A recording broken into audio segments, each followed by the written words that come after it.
Good morning, everyone. Welcome to all members and invitees to this Subject Overview and Scrutiny Committee 1 meeting, which has been convened as a hybrid meeting. The meeting is being recorded and will be available via the Council's website to be viewed subsequently.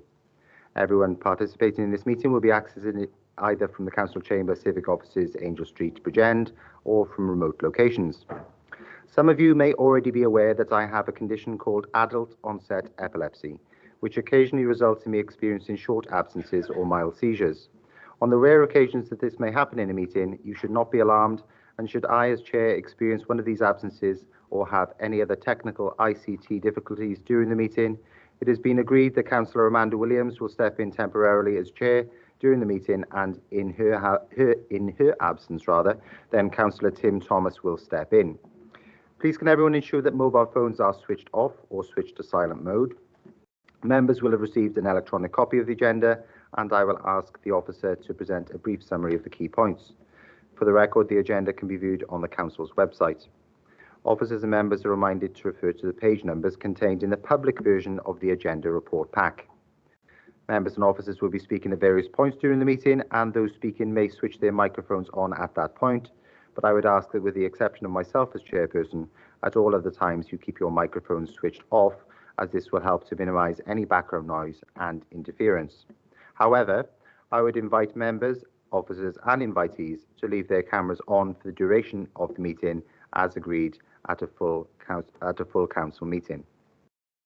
Whether attending in the chamber or remotely, if any members and officers wish to raise a point or question, they should click the raise hand icon at the top right-hand side of the Microsoft Teams window, and I will come to you in the order I receive requests. If you are in the chamber, please switch on the microphone on your desk and speak directly into the mic to allow those who are remote to hear you clearly. Please lower your hand once you have finished speaking. The instant message and chat button has been disabled for this meeting, and please do not use your microphone until I invite you to do so. Officers from Scrutiny will be supporting the meeting and will be monitoring the use of microphones throughout its duration, and where necessary will mute those not being used. I will ask officers to introduce themselves when I invite them to speak during the course of the meeting. They too should ensure microphones are switched off when not in use. So I will now proceed to the agenda and item 1, and that's apologies for absence. I will now ask Rachel to announce the apologies for absence received. Thank you, Chair. We've received apologies from Councillor Melanie Evans and Councillor Joanna Llewellyn-Hopkins. Thank you. Thank you very much. Councillor Tim Thomas. Yeah, thanks, Chair. Apologies, unfortunately, as I said in the pre-meeting, regrettably, I'm going to have to leave just before 12. Thanks very much. Thank you, Councillor Thomas. Are there any other apologies for absence?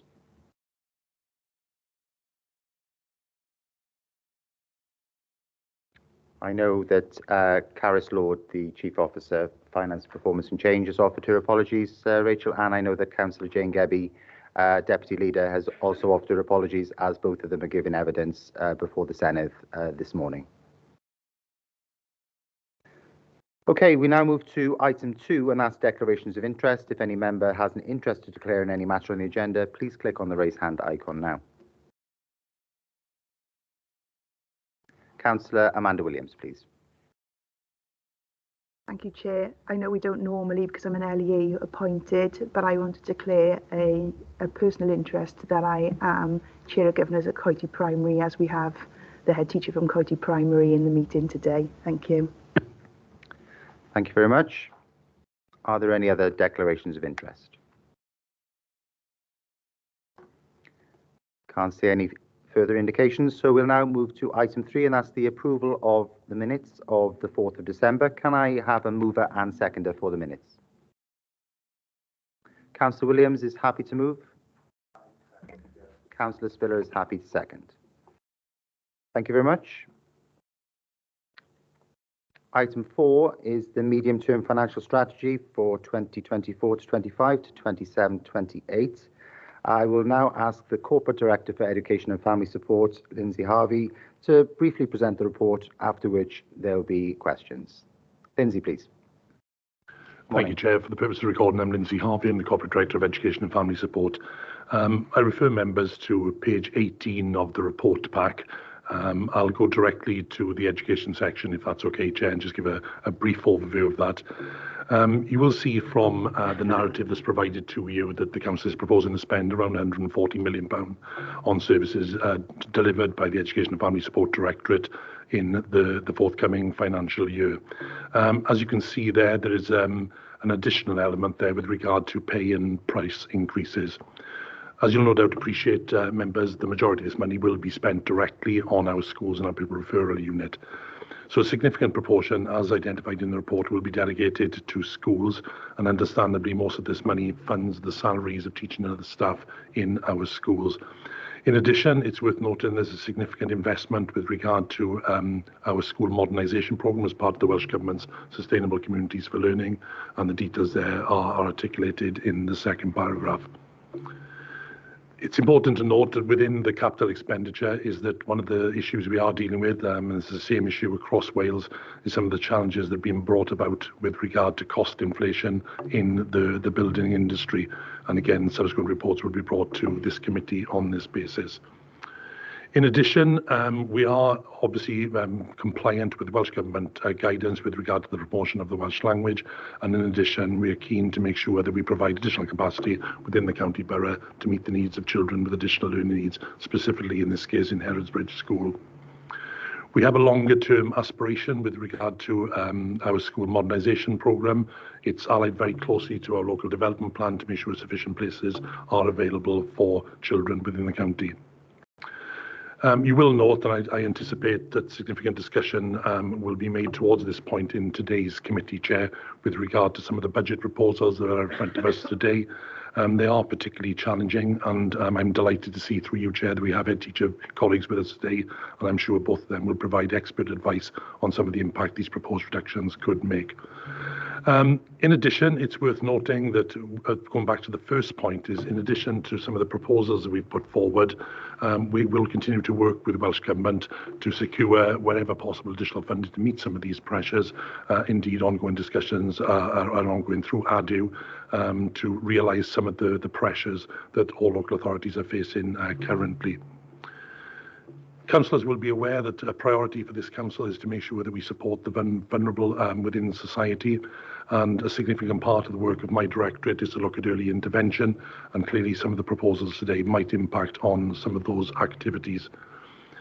Clearly, the key purpose of the directorate is to support educational settings, to support early intervention. And much of what we'll discuss today will look at not just the direct funding to schools, but indirect services that impact upon the schools. And I note at the end of the education section, there is a reference to home to school transport, which I suspect we'll pick up later in the meeting. That's an overview of the education section, Chair. I've kept it short and sharp to allow for maximum questions within this committee. Thank you. Thank you very much, Lindsay, for that brief summary of the budget pressures and proposed reductions in the Education and Family Support Directorate for both the next annual budget for 24-25 and the midterm financial strategy. You'll be aware the Scrutiny Committee 1 is tasked with looking at solely this directorate and this area of public policy, which includes education, family support, health and safety, catering services, early help and the youth service. I'd now like to invite the Leader and the Cabinet Member for Education, Councillor Blundell, to make any opening remarks before we take any supplementary questions from members. Leader, Councillor Blundell. Thank you, Chair. I won't repeat statements that I've already made, because members will have heard those before, but I'm mindful we have got invitees here today. Of course, this is without doubt the worst budget we've ever faced. It does mean that there will be very difficult decisions, that we will have to make difficult decisions that none of us want to make, but the difficult decisions we'll have to make because we've had £7 million extra from Welsh Government, but we've got over £28 million worth of pressures that we have to meet across the board. We started off with this budget setting process with a requirement that all directorates and all services make a contribution towards the savings that we have to make to balance the a budget, and that is why there are savings and budget reductions and cuts across the authority. No service has been left untouched, unfortunately. So there are some proposals here that we would not want to be bringing to you, many that we would not want to be bringing to you. But as it currently stands, we've not been able to identify alternative proposals. Thank you, Chair. Thank you, Councillor David. Leader, I'll now go to Councillor Blundell for his views. Cabinet Member for Education. Thank you very much, Chair, and thank you, committee, for the invite today. I'm not going to be too long with my remarks, but I just want to say this budget sort of reflects the stark reality that we face in public services, not just in Wales, but in the UK as a whole. I know we'll go into the figures, and I'm not going to go through each budget line. You'll be happy to hear right now. We'll go to those questions. Don't want to deny members those questions. Just again to thank Hannah Castle and Jonathan Lewis here for coming today to hear what. It's important that we hear from teachers and head teachers about these budgets, so members are fully informed of the decisions that we're all being asked to make. We're here today. We've brought a number of officers and cabinet members. We're in listening mode. We want to hear your thoughts as backbench members and other members, and we want to help you understand the decisions that we've had to come to present to you today. So I hope we can do that. So thank you very much, Chair, and let's begin, if you don't mind.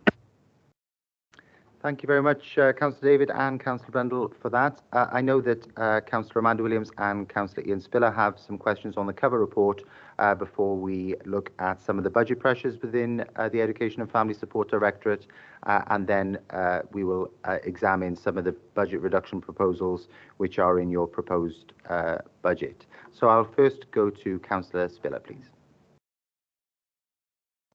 Thank you, Chair. I've seen that some cabinet members are fighting hard for their directorates this year. Given that, can I ask the cabinet member for Education what he has done specifically to protect this budget? And given it was Labour's manifesto pledge at the last election to increase schools' budget year on year, what discussions have been undertaken with the Welsh Government to do that? Thanks very much, Councillor Spiller. Just before I bring in Councillor Blundell, can I ask for members who are joining us remotely to turn their cameras on as per the agreement at full council?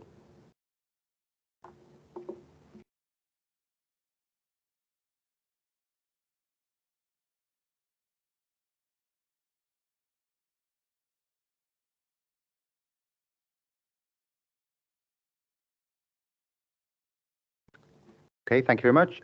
Councillor Blundell, then, please. Thanks, Chair, and thank you, Councillor Spiller, for the question. I'll take the how am I fighting my corner, as you put it. In meetings we've had since the start of where we've looked at this budget process, which seems a very long time ago now, we've continually fought to make sure that these cuts, they're fair to each directorate, and that we also try to make sure that we're all carrying the same weight. And when you look at where Communities Directorate has to cut, and I know they'll go into their Man Social Services has to cut, it's a bit difficult, because when we look at the education budget, the schools budget is the biggest budget by far, budget line, in this council. And I know that's the bit we're going to talk about. I assume we're going to talk about the most today, is the schools budget. So there has to be some sacrifice from that. So we continue to fight. We could have gone further. Other authorities in the whole are going further. We're going to cover the teachers' pay. We're going to cover the teachers' pensions, which in some councils last year equated to about 10% of their budget, which, because they didn't cover, schools had even more to find than we as a local authority have asked schools to find here, and probably will as well this year in our authorities. For your question about Labour's pledge to the manifesto, when we add in all those bits, the schools delegated budget will rise again. It did last year, it will again this year. So the schools delegated budget will continue to rise. What conversations I've had with the Welsh Government is I've had continual conversations through the WLGA, the leader and the deputy leader also sit on the WLGA council, and we continue to have those conversations with Welsh Government to continue to keep funding up. And they have done this year. They've increased the funding to us by 3.2%. You've heard from the leader that it's not enough, but that's the same across the board for everyone. We've had 73 million taken out of our budget over the last few years. The Welsh Government has had 1.3 billion taken out of its budget over the last few years. So this, again, as I said in my opening remarks, this is the stark reality of where we are after 14 years of austerity. So that's really my answer to that question. Thank you, Chair. Many thanks, Councillor Brundle. Councillor Spiller, would you like to have a supplementary question on that, or are you content? Thank you, Chair. I think I will have a lot to say throughout the course of this meeting, so I'll address various points then. You'll keep your powder dry until then. Okay, that's fine. Councillor Williams, please. Thank you very much, Chair. I've got a list of questions for this meeting as well, which I will bring in. I've got a number with regards to the 5% proposed cut to education, which I will bring in when we tackle that. But I have one question I'd like to bring in now from the main body. I have as well some questions later following on from COSC yesterday, which I think are important and linked in to education, whilst they may not necessarily fall under the education directorate. It will impact potentially on education. So my question is, I understand that head teachers have received correspondence from the Minister highlighting his desire to protect schools' budgets. So how has this permeated into the local authority's decision to cut the budget to schools by 5%? Thanks. Thanks. Councillor Blundell? Yeah, thanks. As I said in my response to Councillor Spiller, yes, the Welsh Government have said that, and they have given us more money, but as we've already alluded to, it's not enough. It isn't enough to cover the school's budget and also to cover the pressures, the mounting pressures that we have in areas such as social services. This is the problem, that we can talk about money's gone up, and yes, the head teachers have had those correspondence that they want school budgets. Okay, and if the Welsh Government wants that, they can fund it even more. You know, as I said, 7 million, they've given us pressures of 28 million. 28 million is vastly bigger than 7 million. And it's just, these are the difficulties we have to face. So I appreciate what the Minister says, and I appreciate what Welsh Government says, but the reality on the ground is that money, while welcome, is not enough to cover those pressures. Thank you. Thank you very much, Councillor Blundell. Councillor Williams, would you like to have a supplementary comment? Just that I think it's something we could potentially pick up as a committee in our recommendations as to what pressure we can put on as well then, because this report does show there is not enough money and this is a very important area. So hopefully we can pick that up in recommendations. Thank you. Thank you, Councillor Williams. I'm sure Rachel, as our scrutiny officer here today, has recorded that. Just a comment, a general comment from me. But of course, we're going to, as Councillor Williams mentioned, we're going to delve into every single area in depth during this meeting. But just a general comment on some of the cover report. First of all, you mentioned, Lindsay, in your report that if schools were not required to make a 5% budget reduction, then this would fall on other services, increasing their percentage of budget cuts from 5% to 7.5%. So this is not necessarily covered within the budget reduction proposals and budget pressures. So can you outline just briefly which services would be affected if schools were removed from the equation altogether? Thanks. Thank you, Chair. Happy to do that. I'll talk about my own directorate first and then give a sort of more corporate picture. You'll be aware in arriving at these proposals, there's been considerable discussion with all of the teams within the directorate. My directorate has 28 operational teams in addition to schools. We've worked extensively with managers over the last 4 months really on preparing these proposals. And you'll see by the proposals that have been put forward that some of the cuts are significantly higher than 5%, ranging indeed from 100%, so total cut, to some larger cuts in some key areas around 25%. So what we have looked at doing, looked at really prioritising schools, but on that basis, there are a number of areas that we had to be very careful on, because if we were taking out too much of the money in some of those areas, that would have an adverse effect on schools as well. So when we look at the overall budget, as I indicated in my preamble, around 110 to 114 million pound a year goes to schools. The percentage of 5% cut equates to around about 5.7 million. In addition to that, the cuts that have been identified for central services are around 1.8 million. Now, when you look at that 1.8 million, obviously the percentage of the money that's left is significantly higher than the percentage of the 111, if that makes sense. As far as corporate services are concerned, again, I had the benefit of meeting with primary head teachers this morning. They provided expert feedback again to me on this. And of course, some of the consideration we have to raise is when we look at other areas across the council, there are other areas that actually support schools. So HR, legal, for example, and you see that some of those proposals have been put forward as well. So I think it's fair to say that every directorate has looked at this. And as Councillor Blundell has said, we've tried really, really hard to prioritise schools and prioritise the services that serve them. Thank you for that answer, Lindsay. And just one other general comment from me before we delve into the budget pressures and budget reduction proposals. I noticed, in comparison to the Chief Executive's Directorate, which was the subject of discussion yesterday, there are lots of mays and coulds in the narrative, but perhaps no concrete implications of what would happen if there were to be a reduction in these service areas. And when you're looking through the budget reduction proposal as well, there are lots of reds. Which for those who are observing the meeting from the public means that the proposals are not fully developed and they include a high delivery risk. These are present in quite a few areas, as we'll come to discuss in a moment. But you seem to be suggesting within the whole document that there will be £2.584 million of reductions which will take place in the forthcoming in the 2025-26 budget year, in fact, so not the next budget year. So over the course of the MTFS, there are a number of different financial projections. But in 2025-26, there will be £2.584 million of reductions in comparison to 1.56 million in this next financial year, 24-25. So just a general comment, is there any opportunity to front load some of these budget reductions to plug the potential black hole in the overall council budget next year? Thanks, Chair. And you're right, there are significant proposals put forward for the following, the 25-26 financial year. Unfortunately, a lot of these will require significant consultation and policy change. So there's a due process that we have to follow. There's legislative processes that have to be adhered to. So again, timescales are not as easy to bring forward. Again, we've tried our best to bring them forward as quickly as possible, but clearly, due to the number of impact assessments we would need to undertake and the consultation, it would not be possible in the next financial year.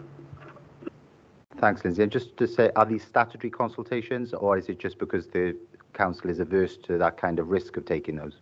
Statutory consultations. Statutory consultations. Yeah. Okay. Thanks for the confirmation.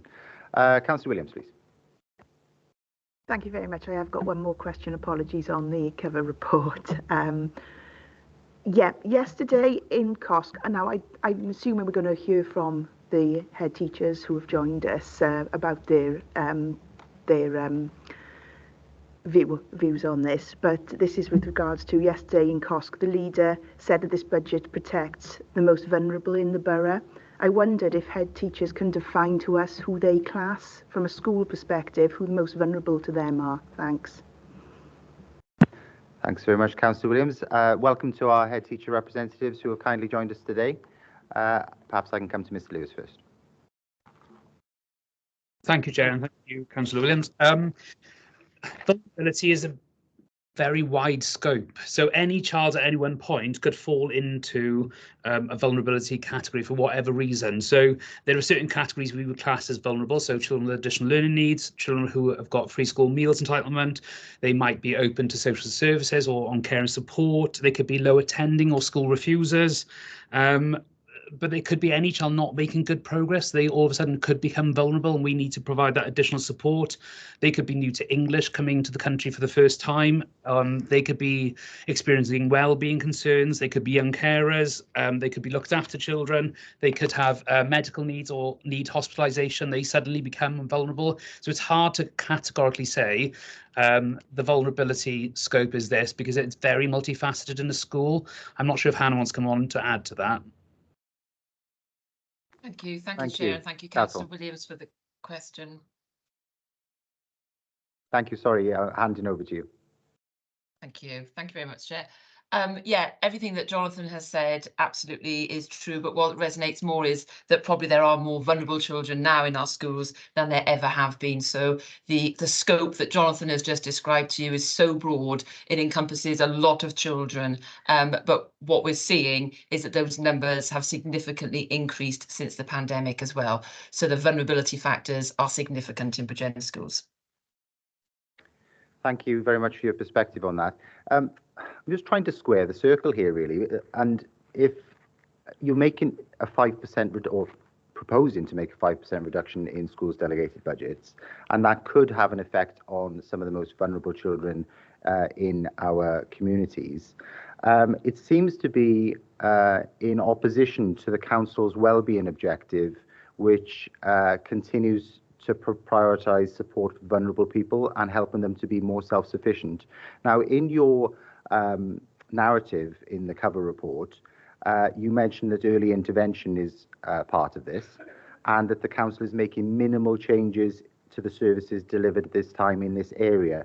So what is minimum service changes in this area with regards to early intervention if it's going to have a significant impact on vulnerable people within our schools? Lindsay, can you take that one? Thanks, Chair, and thanks to the head teacher colleagues for the comments.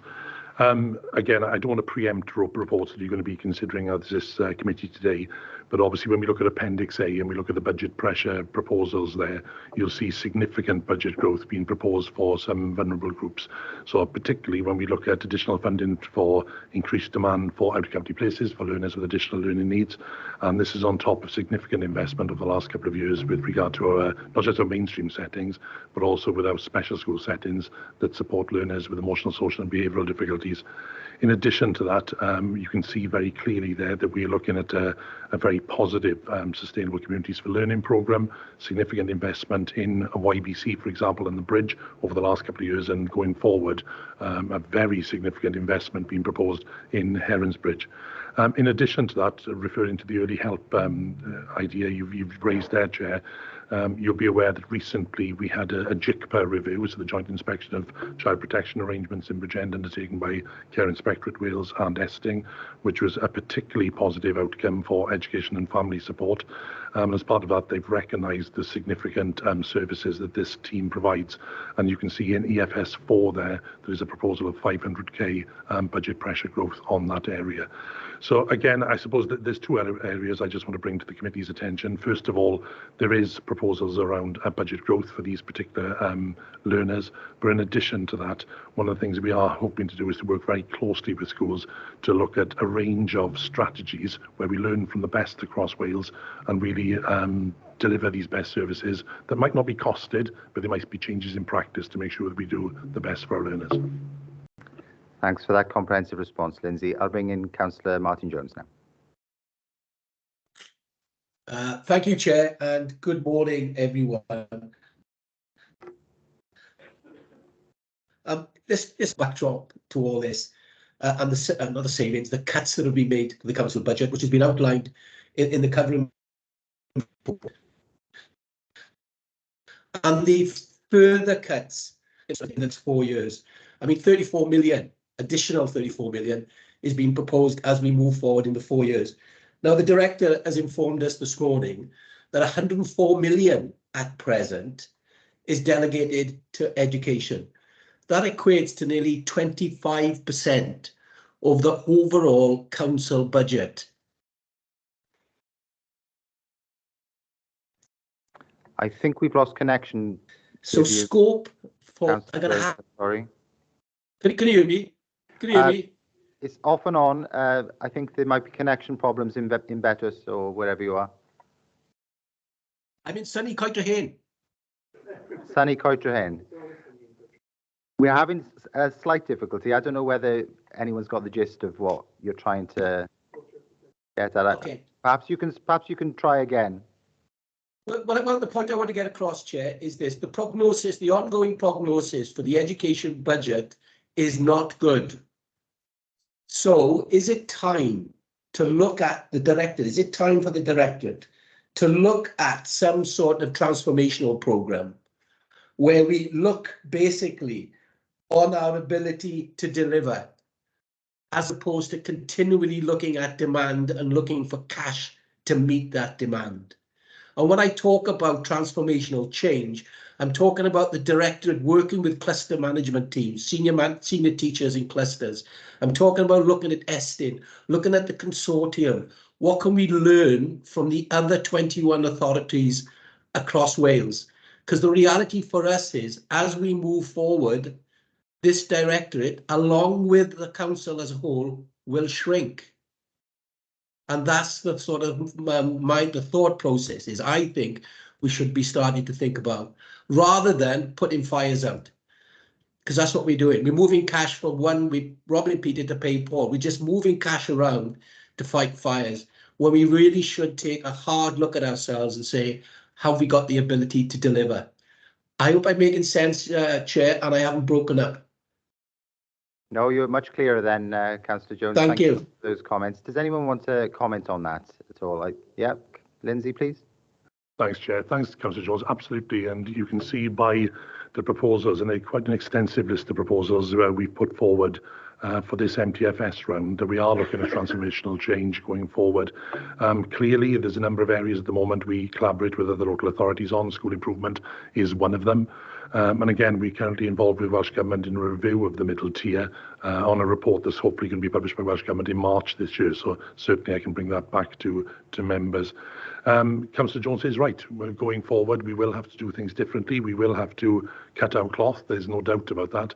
And part of these proposals that we are presenting here indicate some of the ways that we're proposing to do that. Again, I'm always cautious when I refer to comparing us with other local authorities, but where you see some of the big challenges within our budget, especially home to school transport, that's a challenge faced across Wales. So again, Bridgend is no different there.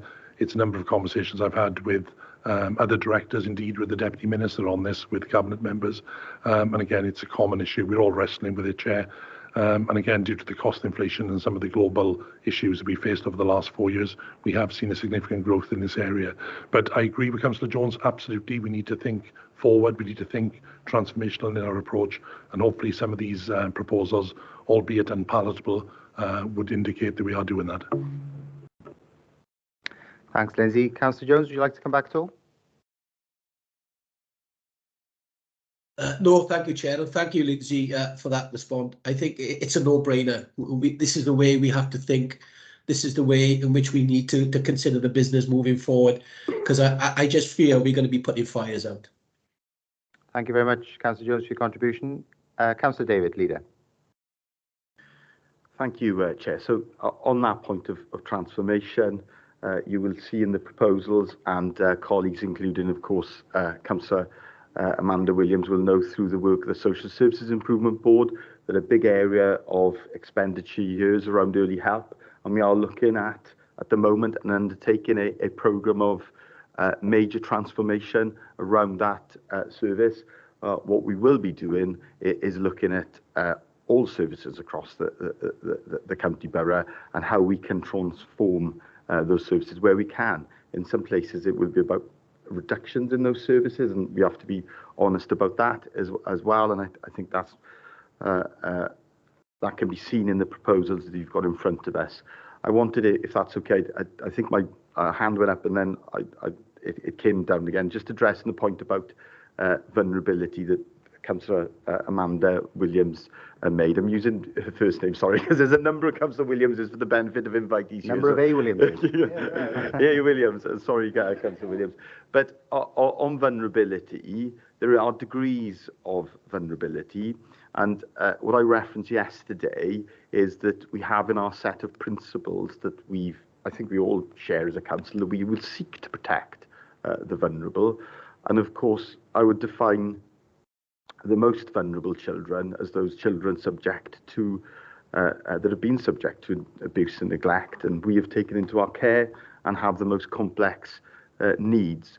And you will see in the budget proposals that there is a big increase in the amount that we are committing to spend to support those children and young people, and that spend is driven by the nature and type of placement that is required to support those young people, not just their social care, but also their educational care.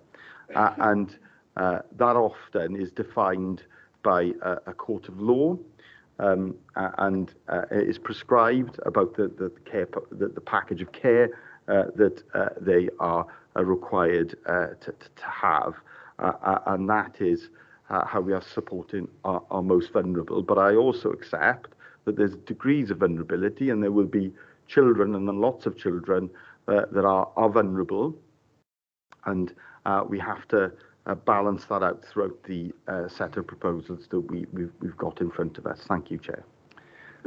Thanks, Leader. We're going to move on to discuss the budget pressures now, and it neatly moves on from that point, actually. And perhaps I can use a phrase which Councillor Martin Jones used, and that is robbing Peter to pay Paul.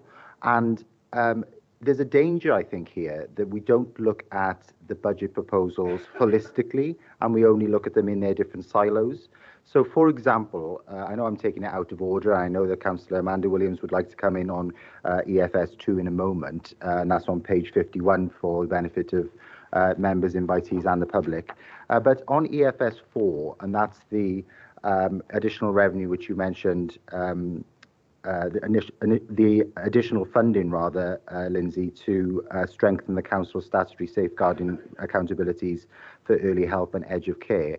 Surely, by uplifting this, this is a discretionary addition to the service. While it may strengthen the council's statutory safeguarding accountabilities, it is discretionary, isn't it?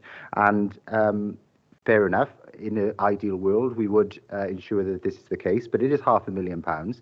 It may very well improve the situation for those who require these specific services, but inevitably the budget reductions in other areas will affect the vulnerable in our communities as well. So can you perhaps comment, and perhaps Councillor Williams as the finance cabinet member as well can intervene in saying, how have you come to a decision on looking at the budget holistically? Because at the moment we're looking at the budget in their different directorate silos.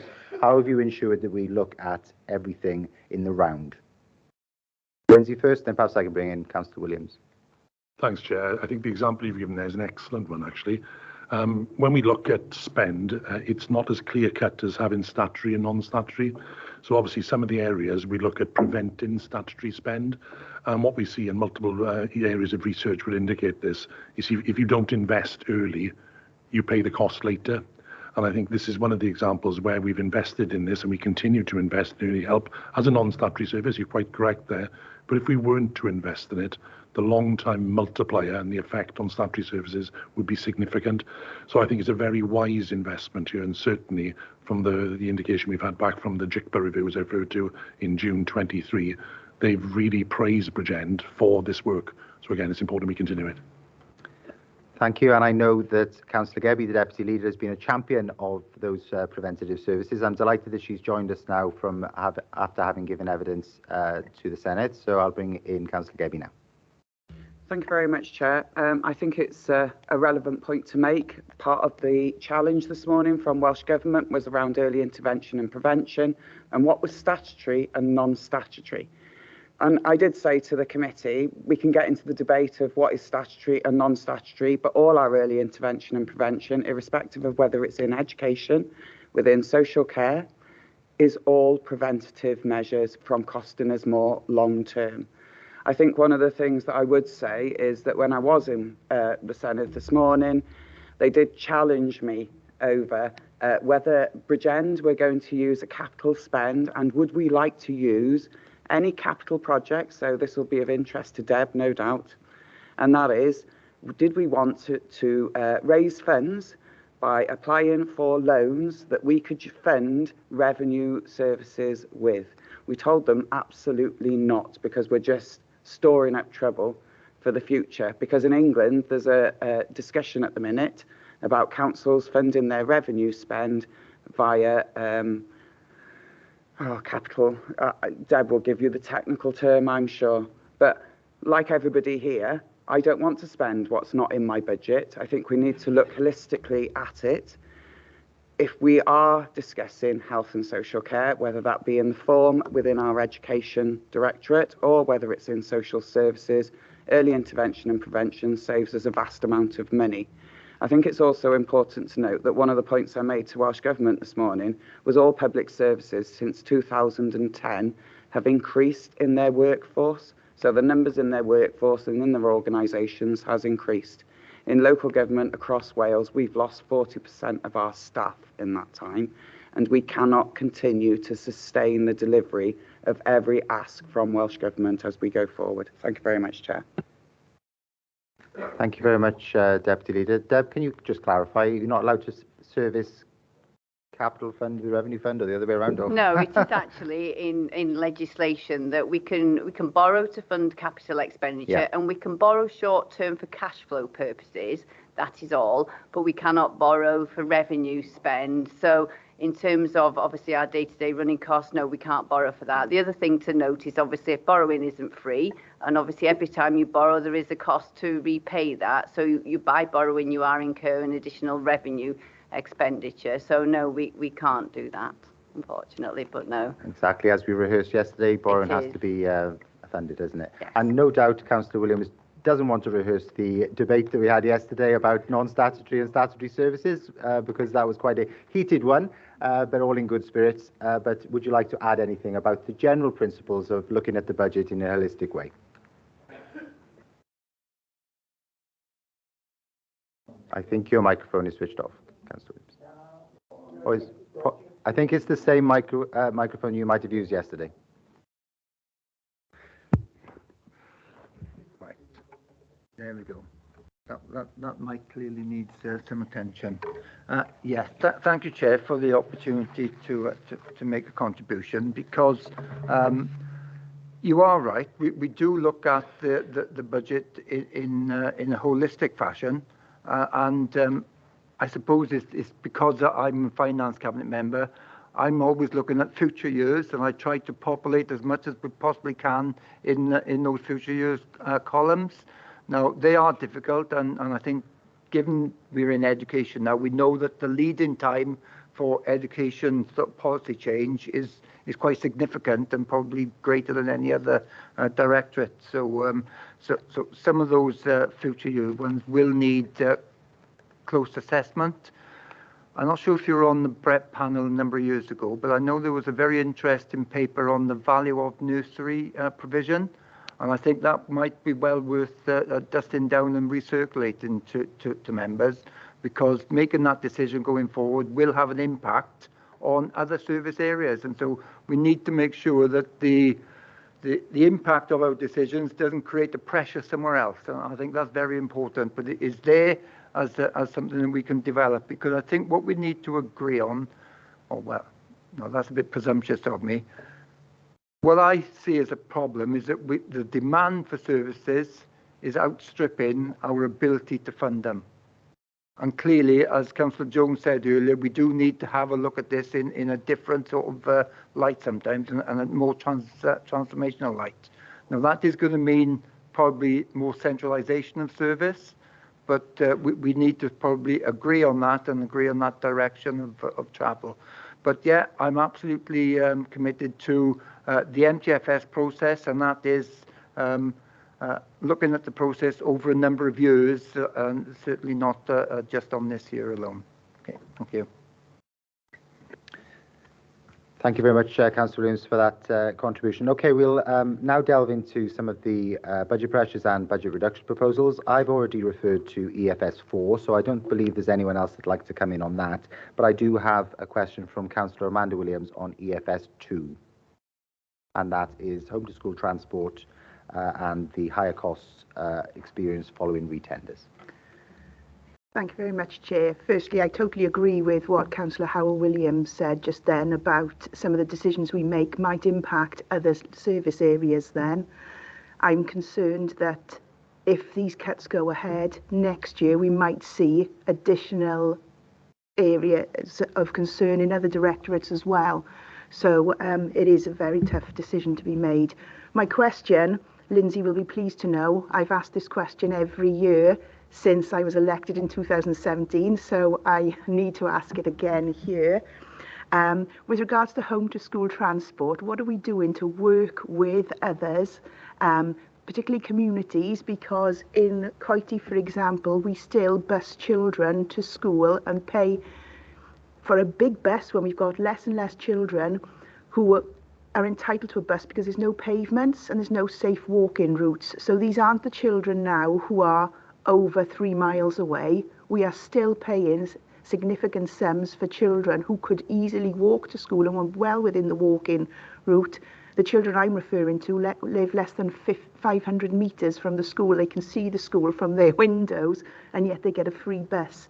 So what are we doing with that? And also, where are we with regards to reviews of catchments? Because I believe, again, that should see the increased costs to home to school transport coming down if we're looking at catchment areas. Thanks. Thank you very much, Councillor Williams. Lindsay? Thanks, Chair. Thanks, Councillor Williams. And again, Councillor Williams is right to raise the issues around transport, because ultimately we need to make sure that our children go to school, and home to school transport and safe home to school transport is an important part of that. A couple of areas there. First of all, obviously, one of the things that we'll see throughout the paper today is an increase in demand. And what we have seen with home to school transport over the last three years is, as pupil growth rises in certain areas, obviously there's an eligibility that is bestowed upon those learners, and we need to fund it as a local authority. In addition to that is the overall cost with regard to the shortage of drivers as identified in the report, and also the increased fuel costs. We take that because it's a cost inflation measure that all local authorities are wrestling with. Within Bridgend, you'll be aware that we have a tapering policy with regard to eligibility to home to school transport, and since September 2016, when this policy was introduced, we are seeing less and less children now being eligible for any eligibility outside the 2 and 3 mile thresholds as determined by Welsh Government, and we're in line with most local authorities certainly now. We will see that the eligibility for learners who have got sibling protection or phase protection, basically, I think probably within 2 years, Chair, I can't imagine there being any child that'll be outside that limit. That's my assumption. Obviously, I can test that for you if you wish. With regard to the active travel and some of the other routes that Councillor Williams quite rightly raises, is obviously we want to make sure that the route to school is safe. There are a number of assessments that are undertaken independently of the local authorities, not done by officers. This is an external company, and we assess that, and whether it is a safe route to school and they're under the thresholds, obviously we wouldn't then fund it. What we do see, we see this in certain areas in Bridgend where learners are not eligible for home to school transport, and their parents or a group of parents, they work on providing private bus provision, and they work together on that. Now, we don't have much control over that because obviously it's not part of the eligibility, but as Councillor Williams has identified there, if there are any learners who are only living 500 yards from the school who are having free eligibility from home to school transport, I need to know that detail because I'm not aware that there are any, but if there are, please let me know and I'll look into it. Thank you, Lindsay. Councillor Williams, anything further? No, thanks. I can come back on that, but I think I'd like to pick something up in recommendations as well, that we have a look at county-wide what we're doing with regards to how many children are receiving free transport because because there's no safe route, because I think that we do need to look at that, and we do also need to look at the catchment areas, because when we're building new estates and the catchment, because old fields are used, so the best catchment school wouldn't necessarily be what the old catchment is. I think we need to look at that before we start again with the next lot of development that we're doing in the county borough, because we're only going to increase this problem. We might reduce it in other ways, as Lindsay said, but we're only going to increase it elsewhere when we keep building houses. Thanks. Thank you, Councillor Williams. Councillor Blunder wants to come in, or? Yeah, just on that first point about home to school transport, the catchment area point is something we can have a discussion about later, and I obviously wouldn't want to tell you what you should and shouldn't put in your recommendations. But on home to school transport, we are putting together a paper. I don't know if you're listening to Cabinet, Councillor Williams, but we are putting together a paper. We were hoping it to be ready for January. It isn't. We were testing it with some through some legalities, and we're going in hopefully into February, maybe March, to sort of kickstart a process which we will come to scrutiny as part of that consultation process on the future of our home to school transport policy going forward. So I think I've just committed this to coming to scrutiny. So we're coming to scrutiny on that. So I hope we can have that discussion then as well. But just to make you aware, in case you weren't aware. That's great, Councillor Brindle. And just following on from that, we were going to pause home to school transport coming to committee until such time as the Welsh Government published their guidance. Is there any prospect of that occurring? Fundamentally, we're doing it because we're having to do this review because Welsh Government haven't. And we're coming to the point where we can't keep paying for this overspend every year. And that was my next question, actually, because So we were going to pause, weren't we, until such time as we had clarity. But of course, now our hand is forced because we do gold plate home to school transport within the local authority. And no doubt we will rehearse some of these issues later on when we discuss the budget reduction proposals rather than the budget pressures. So thank you very much, Councillor Williams, Lindsay and Councillor Brundle for that. We are now going to move on, as far as I can gather, unless members have any other comments on the budget pressures, to the budget reduction proposals. And can I take members, first of all, to page 59, and that is the 5 efficiency savings, or cuts rather, against schools' delegated budgets. That's 5% in 2024-25 and then 1% per annum. I note that Councillor Spiller has a question on this.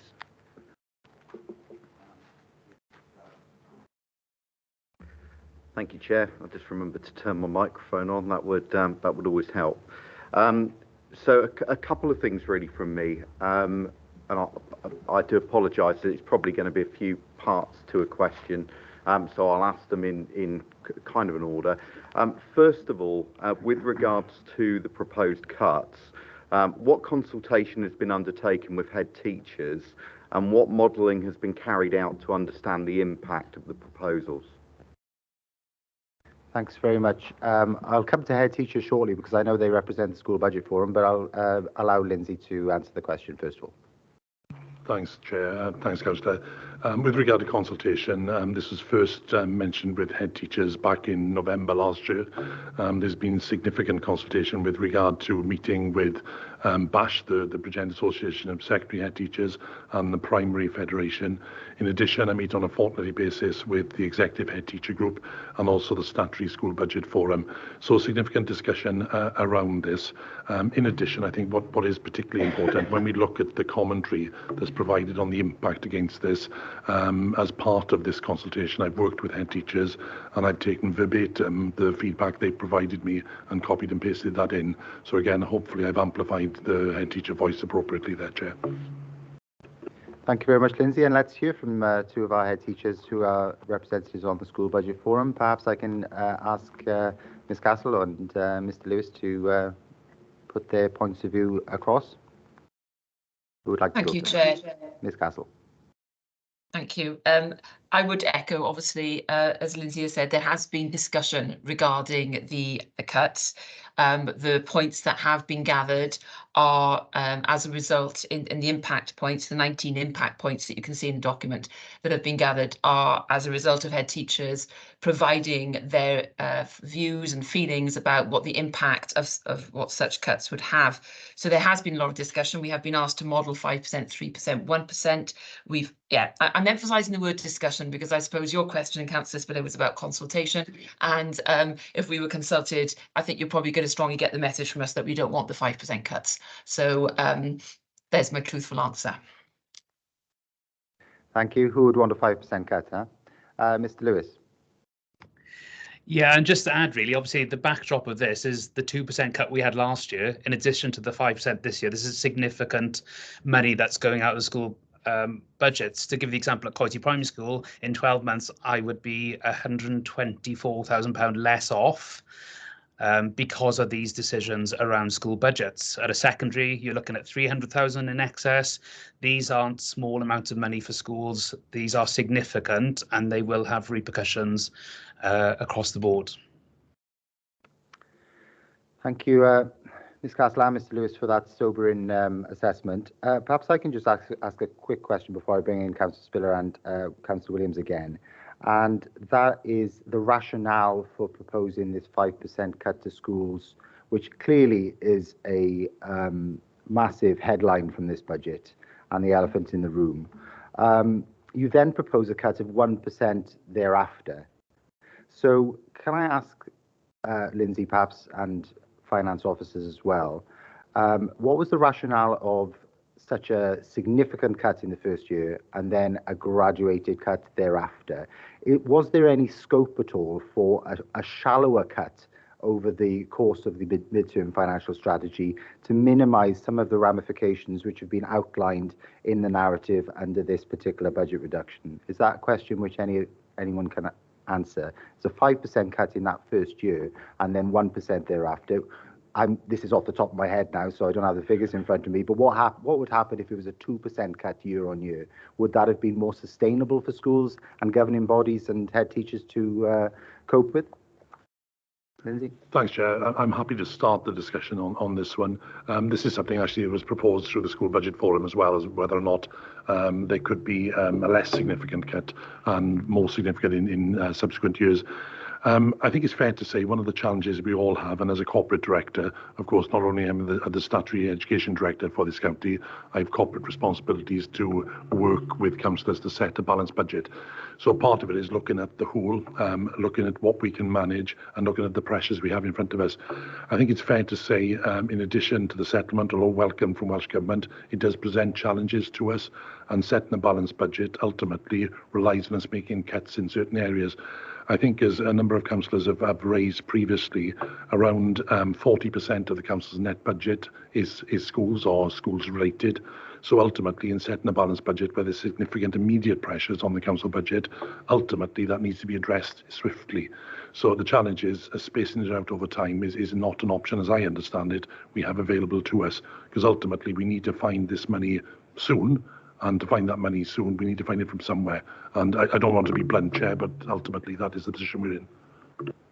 Thanks, Lindsay. Can I test that a little bit further with finance officers and ask, my understanding, and please do correct me if I'm wrong, because I'm not a finance expert, that whilst Section 151 officer Caris Lord needs to set a balanced and robust budget in her view, some of the budget reduction proposals contained within this plan are red, so there's a high risk of them not being delivered. And my understanding is that if they're not delivered and that you result in some overspends in certain areas, they have to be carried forward into future financial years. So if you were therefore to set a more graduated approach to the reduction in schools' budgets, which could result in head teachers and governing bodies being able to accommodate such a reduction in school spending rather than a massive hit which has the ramifications which are outlined in the narrative, wouldn't it be possible for there to be an approach whereby what I've already said, a graduated level of reduction in school spending would have been still conforming with the financial objectives of the local authority? Or does it have to be in-year, balanced and robust to meet the objectives of the Section 151 officer? I'll answer that if you like, Chair. I didn't say before, for the recording, Deborah Exton, Deputy Head of Finance. Yes, the requirement is each year, and as you note in the report, there is a statement really from the Chief Finance Officer, and she will specifically state this at the Council meeting in February, that she has to set a robust and balanced budget for each financial year. So we can't put off until next year some of the savings, leaving the hole in this year's budget. So there is that statutory requirement. As you said, it's a 5% cut against school budgets, and that's in line with the overall savings across the council, really. Everybody's, overall is making a 5% cut. Obviously, those savings fall higher and lower in some areas. But yeah, we've got to balance that budget in this financial year for 2024-25. If we don't make that saving at 5%, then we have to find an alternative to plug that gap. So we can't put it off. The problem is we know that next year is not going to be any easier. The communications we've had from Welsh Government are that we'll get even less funding next year. It might be cash flat, which means we'll have to fund everything ourselves. There'll be no funding for pay and prices. There'll be no money for any unavoidable pressures. So we could be in an even worse situation whereby we've indicated 1%. We may have to even look higher than that again going forward. We just don't know at the moment. There's no information being given from Welsh Government on what the future funding looks like, unfortunately. So it does make it very difficult to plan. I know you mentioned the number of reds. That is the difficulty now. We've not got easy cuts, easy savings to make. They are all very difficult. A lot of them require consultation processes, restructures. So there is a risk, obviously, that a lot of these may not be achieved in full during that financial year, and that's partly the problem, really, that whereby we have to try and balance that against actually making savings anyway. So we can't not put them up because they may not be achieved in full. We've got nowhere else to go, really. So we're going to have to try and manage that through our monitoring, through mitigating actions over the next financial year to try and make sure we don't have the same level of budget overspend as we've got projected for this financial year, because that really is unsustainable for the council then if that happens. Okay, thanks for that clarification, Deborah. I think the Deputy Leader would like to come in before I bring Councillor Spiller and Councillor Williams in. Thank you very much, Chair. This morning in Welsh Government, one of the things that we discussed was the budget deficits of schools. There is an expectation from the WLGA. We had a paper drawn up. We are expecting more than half the schools in Wales to be in a budget deficit position. And if we keep them in that position for more than 2 years, they're going to be unrecoverable. So that point has been made succinctly this morning to our Senedd colleagues. I think the other thing that we need to consider, and I haven't heard mention, and pardon me, Chair, because I haven't heard all the debate this morning, and that is pay and prices. We haven't discussed in here the pay and prices of pay awards, which aren't determined by us, but we have to pay them. And we did tell Welsh Government this morning that should they not cover our pay and prices, then the reality was that was just redundancies across the board. And the reason that we've told them that is because we haven't got any money to save anywhere else. We've done all that over the years. Austerity's been hitting us since 2010, and each year the council budget has reduced and reduced. And Bridgend is in a significant position whereby it's protected its education, apart from the reduction last year, which was minor in comparison to other local authorities. But going forwards, they need to consider how this impacts on us in Wales. One of the other things I don't think has been brought here this morning, we did inform Welsh Government that they haven't told us yet, because Westminster haven't informed them, as to whether we're going to get the pension costs for teachers' pay rises. Because if we do, that will give us a considerable bit more of flexibility around how we introduce cuts or reductions or not, and save some things. Thanks very much, Chair. Thanks very much, Councillor Gebby, for that clarification. We rehearsed some of this yesterday, and I think, correct me if I'm wrong, I think there was an expectation that it would be funded by central government, but that Caris and you, Deborah, have built in some caution with that into the proposed budget to ensure that, if necessary, we fund that. I think it was 4 million, wasn't it? Roughly 4 million. Was it 4 million pounds? It's 3.2 million pounds. Yes. Sorry, Chair. In terms of the Welsh Government has stated that there was no funding included in the draft settlement for the teachers' pensions, but that the Minister's written to the UK Government to seek clarity over the UK Government funding it. Obviously, we have to wait and see what happens with that. We don't know at the moment when we will hear about that. They have said in the next financial year, so it will probably be after the budget say, it may be April. So we don't know yet whether or not we'll get the funding soon and how much that will be. So initially, when we were considering the budget, we did set aside funding for that, but obviously now we don't know whether we will need to use that or to fund the pensions, or we'll need to use part of it, or we will get funding in full. It's just unclear. That is the problem, really. It doesn't help. And that cautious approach seems sensible, and as we rehearsed yesterday, I guess there's some flexibility, as the Deputy Leader has said, if that is funded, to be able to perhaps decrease the council tax burden on the on local residents, or perhaps reduce the impact of cuts on services as well. But I don't think there's been a final determination by Cabinet on where that funding would go as yet. No, and I think the difficulty is going to be the timing of it, because as I say, it's going to be likely after we've set the budget. So we won't know whether we will need that funding until we've actually set the budget and made the cuts that we need to make. So I think that's the difficulty now. We just need some clarity on that. Yeah, sure. And if that's the case, would that go into a central council fund then to mitigate any in-year pressures? If that were to be the case. I can't comment on how that would be used at the moment. I don't know. It depends. There's got to be discussions now, and obviously, if we can get an early answer back from Welsh Government, through UK Government, then yeah, that will help, and obviously help all local authorities to set the budgets, because we're working blind at the moment on that particular issue. Well, if Welsh Government haven't been able to influence it, I doubt whether this committee will be able to influence it, but we can surely put some kind of recommendation in to ensure that you get an earlier clarification on how central government funding is fed into local government final budget settlements. I'll come back to Councillor Spiller now. He's been very patient while I've been rabbiting on. So, Ian. Thank you, Chair. Actually, whilst that discussion was taking place, I actually realised that I probably wanted to ask something else off of the back of what was said. And I just really wanted to seek a bit of clarity, first of all, from Deborah, who I'm fairly certain just said that 5% cuts were being sought from each department across the board. That doesn't appear to me to be what is constituted within the midterm financial strategy document. And as a second piece, to Lindsay as the Director of Education, the 5% cuts, are they what is being proposed by the Directorate of Education, or have they been proposed by finance officers? Thank you. Okay, Deborah first, and then Lindsay. Okay, thank you.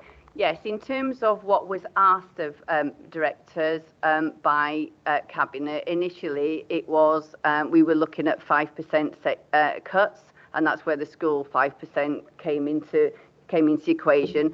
Obviously, once we got the information back and we looked at, what was achievable within the financial year, there was a shortfall, and then Cabinet asked directors to go back and look at up to 10% cuts. So some directorates have had to make high, it doesn't fall equally, because there's obviously the nature of when you can actually deliver those, such as Lindsay with the home to school transport, potential savings and consultation. So it doesn't necessarily fall that everybody's making exactly 5% cuts in this next financial year. Some may be more, some may be less, but they may have higher savings in future years, like the Chair mentioned earlier about education's 2.5 million in 25-26. So, but obviously some of the proposals as well that came in, as I say, aren't necessarily deliverable yet. They're deliverable in later years, so we've had to move them around. I mean, pretty much all the proposals that came in are on the papers in front of you, so there's nothing else to go back to, unfortunately. Thank you, Deborah. And Lindsay, please. Thanks, Chair. Thanks, Councillor Spiller. Just building on what Debbie said, really, all directors we're looking at 5 to 10% cuts against all service areas. Obviously, as you can see by the extensive list I put forward, there's a lot more significant than 5% in the areas, and I've done that particularly to try and manage those services carefully while minimising the impact on schools. Now, 5% is and I recognise, that's a difficult proposal, but ultimately we can see other areas in the Directorate are significantly higher than that. Thanks, Lindsay. Councillor Spiller, would you like to come back on that at all? Not on that specific question, but obviously based on what we've seen, I think with other departments, and I fully recognise the demand, for instance, on social services. We've seen significant differences across the board, which obviously Deborah's mentioned, because they're not deliverable. What I've seen within this document is an awful lot of stuff that is marked red, which would potentially pose it as undeliverable, certainly within a timely period, therefore risking the fact of whether this is deliverable at all. Thank you, Chair. Thank you, Councillor Spiller. Yeah, that is a concern, of course, and while the Section 151 officer has to set a balanced and robust budget, even though they may be red, we'll have to consider it on a rolling basis, I guess, about whether there's any funding to mitigate that at all, and no doubt Caris and the team will advise us in due course. I'll come to Councillor David now as leader to make some comments on that before I go to Councillor Williams. Yeah, thanks, Chair. And I think that's a fair point that's been made in other committees by other members about the red categorisation of some of the proposals. And that is why, as a Cabinet, we've asked the Corporate Management Board to, wherever possible, bring some of those proposals forward, because some of those proposals have to be implemented now, or where they don't require separate Cabinet approval, and bring forward other proposals in terms of managing this year's budget, and where obviously they require approval through the medium-term financial plan strategy, and where they require then separate additional approval through Cabinet. We've asked that as much preparatory work is undertaken as possible, so that if it does require approval through the medium-term financial strategy plan, then the policy decision or consultational process can be implemented as quickly as possible following the decision on the medium-term financial strategy. Thanks, Chair. Thanks very much for that clarification. As Lindsay said, though, it's very difficult, isn't it, to bring forward proposals which require statutory consultation, so that needs to be borne in mind as well. Councillor Spiller, was it on this point, or is it a separate point later on? No, I think it is very much on this point. Thank you, Chair. It just picking up really on something Councillor Gebby said a moment ago, and that was that half of the schools in Wales will be in deficit. My understanding, certainly from conversations with a number of head teachers, is that the majority of schools in Bridgend will be in deficit with this budget. So how is this balanced in the books? It's simply shifting papers. Thanks, Councillor Spiller. The figure that was brought to my attention is maybe incorrect, so please do correct me if I'm wrong, was that 80% of schools may be in a budget deficit. And I don't think Councillor Jones is with us anymore because he's had a prior engagement, but he wanted to raise the issue of deficit support as well, and what support is available to bring schools through their deficit recovery plans back into a surplus. Perhaps first of all I can come to head teachers on the school budget forum to gain their perspective on it before I bring in the corporate director for his response. Ms. Castle, Mr. Lewis, would you like to respond on the deficit level position of your schools and other colleagues' schools? Thank you, Chair. I think from the context of my school, we were looking at a deficit budget.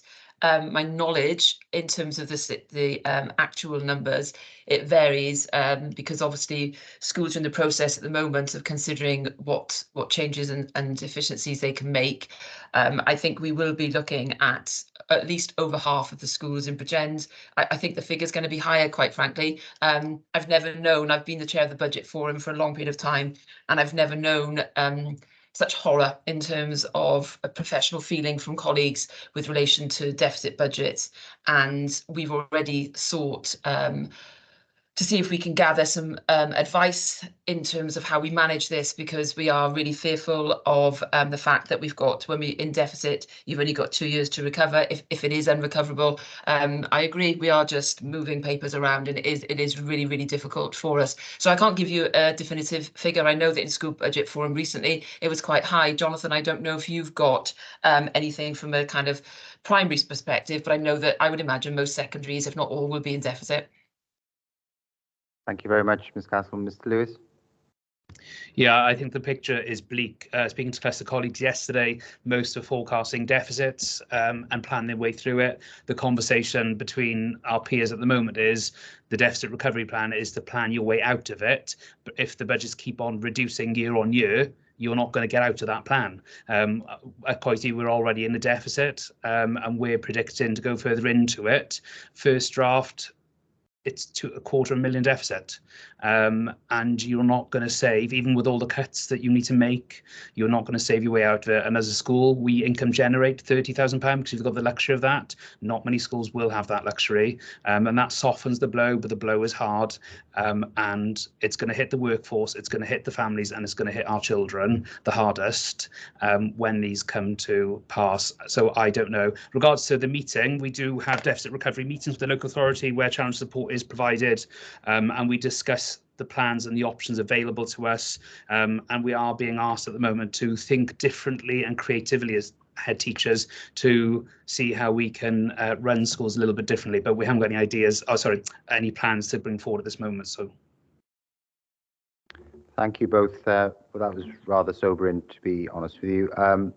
Over to you, Lindsay, and perhaps I can ask a supplementary question in that what happens if all of these schools, after deficit recovery plans have been put in place, do not recover the deficit within 2 years? Thanks, Chair. So I'll cover Councillor Spiller's question first. So the last information I've got available to me for Q3 last year is we've got 28 of our 59 schools who are currently projecting deficits for the end of this financial year. That equates to around 47% of schools. Moving forward next year, if a 5% cut were agreed, that would move over 90% of the schools in Bridgend into deficit. With regard to deficit recovery processes, our financial scheme for schools sets out that schools have 3 years ordinarily to recover budgets. Going forward, if there are extraordinary circumstances, which could be argued in this case, they would be 5 years. As Jonathan Lewis has indicated, there is support from finance officers for primary schools, and obviously finance support then for secondary schools through their individual processes they have in place. In addition to that, we've been asked by the Executive Head Teacher Group to provide additional training for head teachers with regard to redundancy management and long-term deficit recovery training, which we will put in place now shortly. So again, hopefully those figures, I wouldn't say are helpful, but hopefully those figures answer the questions. Thank you, Lindsay, for being so open and honest about that. Councillor Spiller, would you like to come back, and then I'll bring in Councillor Williams. Yeah, thank you. I'm just very mindful that governors are volunteers. There are many vacancies. Without a robust governing body, how do you move forward with these cuts? Each time a referral is put in, I'm told it's for the governing body to decide. How do we ensure that we're supporting governing bodies without passing the buck? Thank you, Councillor Spiller. Lindsay? Thanks, Chair. Councillor Spiller, I couldn't agree with you more. I think it's a vital role that unpaid volunteers undertake on behalf of the schools, and I'm hugely indebted to all the people who give up their time and expertise to support our schools, and I'm sure that would be echoed by Hannah and Jonathan that are on the call. Clearly, part of their role is to oversee effective governance within the school. There's a wide variety of documentation that schools rely upon. Obviously, there are governance support processes in place, and also training available to the local authority and Central South Consortium. Councillor Spiller is right. We have a number of vacancies, and I know Councillor Blundell in every meeting that we bring papers there encourages uptake of these posts to fill these vacancies. And it is challenging when schools, for example, are not quorate in certain meetings, which some heads have been brought to my attention. This is difficult. The one thing I would say, and this is something where I would encourage participation from governors, from September last year, we revitalised the Bridgend Governors Association, and we run extensive training events every month. I'm involved in all of those. They're arranged in the evening, so hopefully that shouldn't affect governors who are working. They're available free of charge to all governors, and as part of that training programme, head teachers, finance colleagues and other experts are involved in delivering that training. So again, whatever comes out in the recommendations from this group chair, I'd be more than happy to absorb that into the training programme for next year. Thank you very much, Lindsay. With your permission, Councillor Spiller, we'll move on to Councillor Williams now. Oh, so, apologies. The Cabinet member wanted to intervene as well. I think with his usual plea of people to sign up to be governors, but I wasn't going to, but now you mention it. Please all become a governor. It's really important. Councillor Blundell first, and then over to Councillor Williams. Thanks, Chair. I wasn't actually going to do that, but now I say please all become a governor. I'm a governor too, and I'm on the board of the bridge, so I understand the troubles governors go through. Just to really plug the Governors Association, it was asked of us to revive this. Myself and Lindsay spent our summer reviving this with officers, and just to keep plugging it, because members need to go along, because otherwise it'll be, I don't want it to go by the wayside, and then we have to revitalise it again. I want it to keep going. So just to keep plugging the BGA, and if it's a case of dates and not knowing them, we can work on circulating them to members. So just to plug that, really. Thank you. Thank you for that plug, Councillor Bundle. And now over to Councillor Williams. Thank you very much, Chair. I've got a number of questions, but if I can touch on two things that have been said just now. Firstly, unfortunately, with the Governor Association, it's clashed with COIT's full governing bodies the last few times, so it does clash, so we can't go. And with these potential cuts, I think we're going to find it even more difficult to find people volunteering to be a governor, because you have to have so many things now. You have to be business managers and everything, and people don't want to be involved in that. It is very difficult. I, as Chair of Governors of Coity Primary, have been to one of the recovery deficit meetings. Unfortunately, we're almost at the end of the financial year and we still haven't had our deficit recovery plan approved. So, you know, this is, the schools are in these difficult positions and we're waiting on information.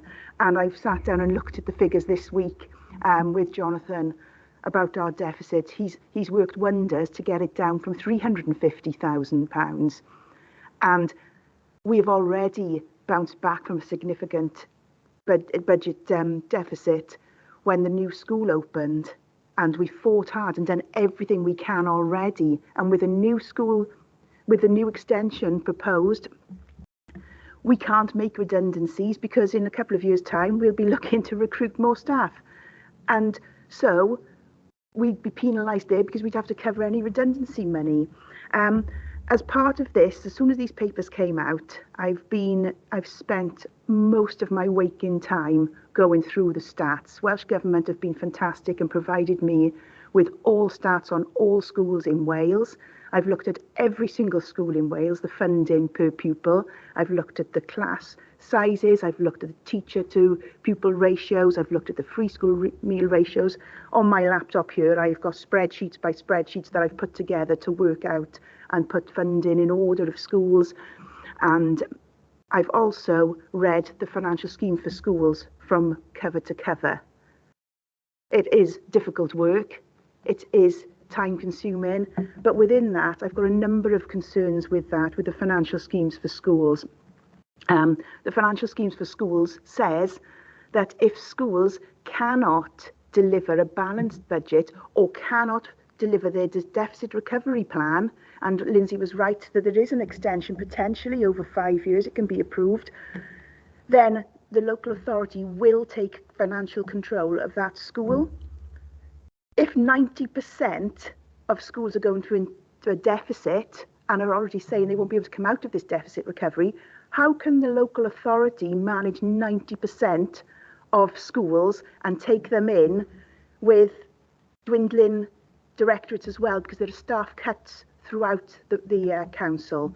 So on the financial scheme for schools, I've got two questions there.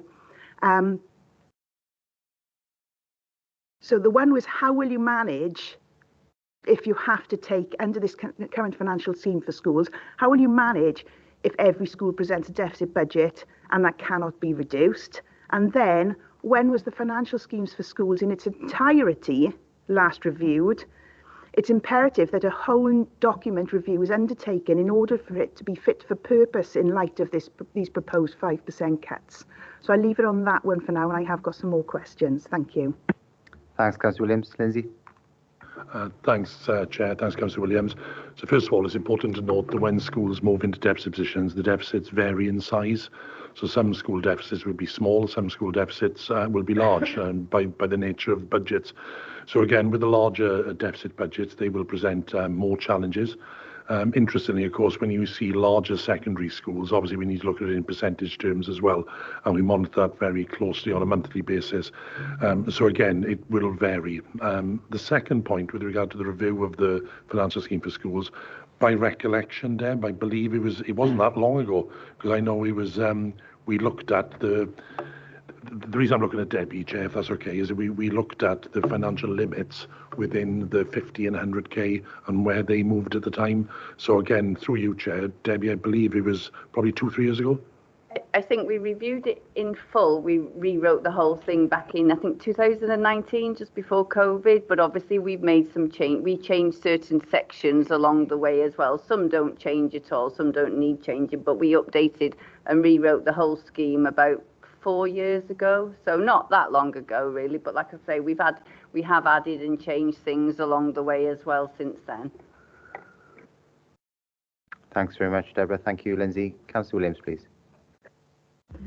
Thank you very much. My next question is, are we content that these budget cuts will fulfil Estin's requirements for schools? Thank you. Lindsay? Thanks, Chair. Thanks, Councillor Williams. As far as Estin are concerned, obviously schools have a range of statutory duties. They need to comply with Welsh Government and Estin are the regulatory body that check the success of the delivery of those in schools. Currently within Bridgend, we only have one school that's in Estin category. The rest of the schools, again, are in challenging positions but are doing well. We support this particular school extensively, as members will be aware. As far as Estin requirements are concerned, interestingly, this week, I believe, the Chief HMI, Owen Evans, talked about the new Estin approach to inspections, Barod and Barod, I believe it's called, where they're looking at learning lessons from previous inspections and making sure they deliver more effective inspections going forward, which I would certainly welcome. So Estin will be live to it. Also, our Estin Local Authority Link Inspector appeared in front of Heads at Team Bridgend on the 9th of November, and she shared her thoughts with Heads, and Heads reciprocated with their candid feedback, and they noted some of the challenges the schools are facing, Chair, with regard to the challenges they're facing with budgets and other areas. So that's certainly been fed back to Estin as well. Hopefully that's helpful. Thank you, Lindsay. Councillor Williams? Thank you very much. 2 more questions on this area, if I may.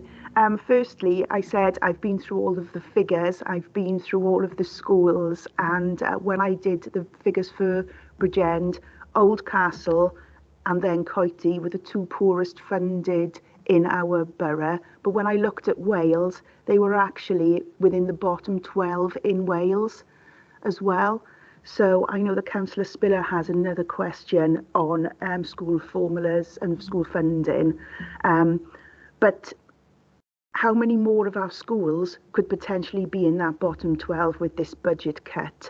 And then my final question on this area, if I may, is will service level agreements be increased as well? Because with the significant cuts across all council departments and reduced services, will this impact the SLAs that schools pay? Because that will be an addition to the 5% cut, an additional cost they will have to find.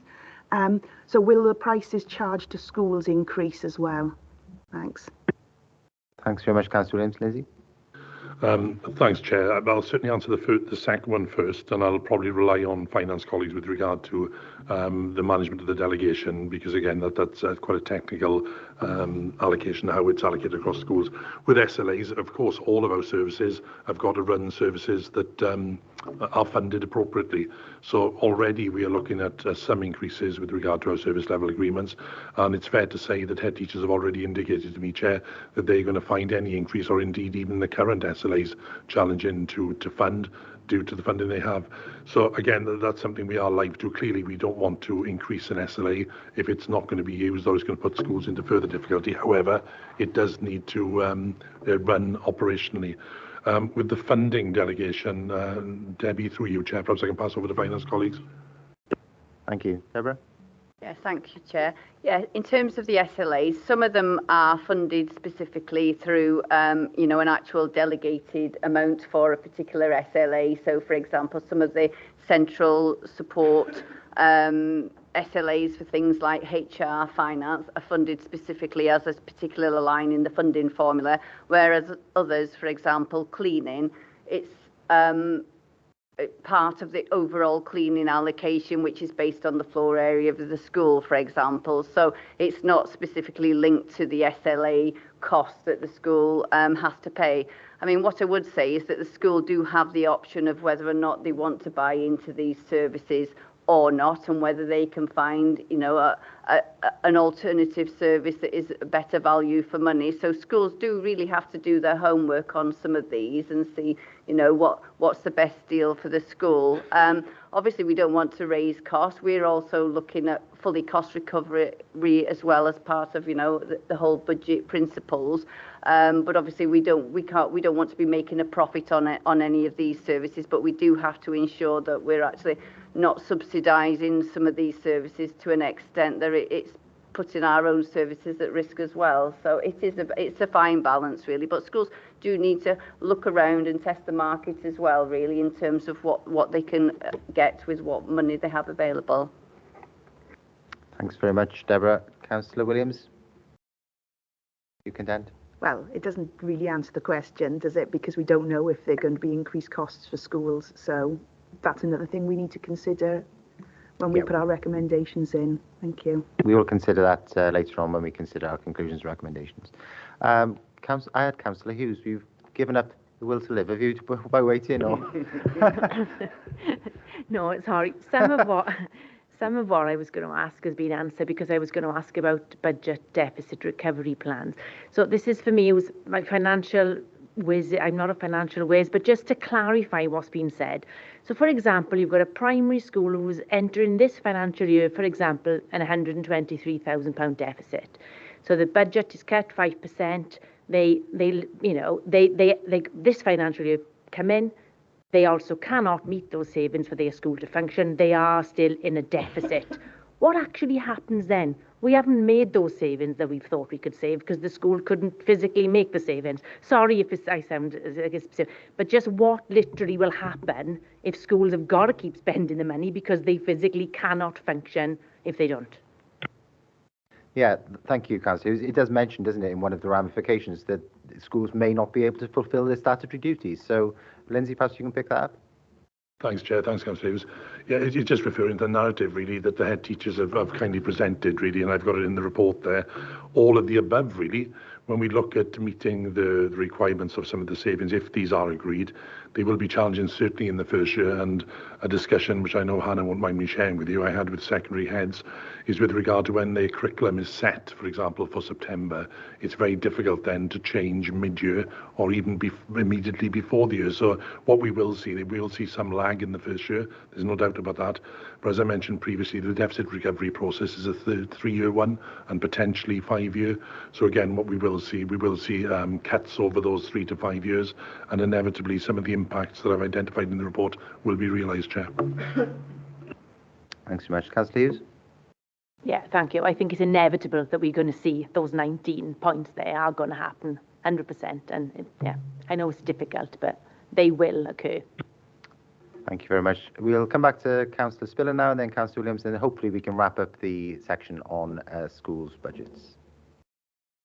Thank you, Chair. I'll make my 3 points as best as I can together then, and I'm conscious of time. Looking at the information which I've gone away and had a look at on Stats Wales, Bridgend's individual schools budget per pupil for this year is £5,115, or 5115. Which makes us the 3rd lowest in Wales, above Monmouthshire and Newport. Obviously, Monmouthshire, well known as quite an affluent area with not so much deprivation, I would suggest, as Bridgend. Now, if we are to impact this 5% cut, obviously we're going to see significant decreases. Based on the increases in budgets from 2022-2023 to 2023-2024, ours was put us in a significantly worsening position, and certainly the proposals on the table are going to put us, based on everything that we've heard today, in an even worse position. My question would be, first of all, What are the funding formulas for pupil allocation, and why do these differ so much throughout Wales? And when were they last updated in BCBC? So that's the first part of my question. The second part of my question is what else is being funded in the non-schools element of the education budget? And the third part, and probably a significant part, is what percentage does BCBC retain before allocating it to schools? Thanks very much, Councillor Spiller. Did you capture all that, Lindsay? Do your best. Thank you very much. Thanks, Chair. Thanks, Councillor Spiller. If I can address the question 1 and question 3 at the same time, really, because I think that would be helpful to put it into context, and just to give some further context around reviews of expenditure for education in Wales. So first of all, Councillor Spiller is right when we look at the delegation rate that's produced by Stats Wales 23-24. I believe we're in the bottom quartile, so I think we delegate around about the third level, so it's probably the 19th in Wales. But interestingly, to answer the third question, we're one of the highest delegators in Wales. So looking at the same report, we see that we delegate around 87% of our funding to schools. So again, the money we have in is not held from schools, it's delegated out. And interestingly, from a central operational budget point of view, we run considerably under the All Wales average with money that's retained. I know they would be tied together anyway, Chair, but that's an important distinction because we delegate as much as we can to schools.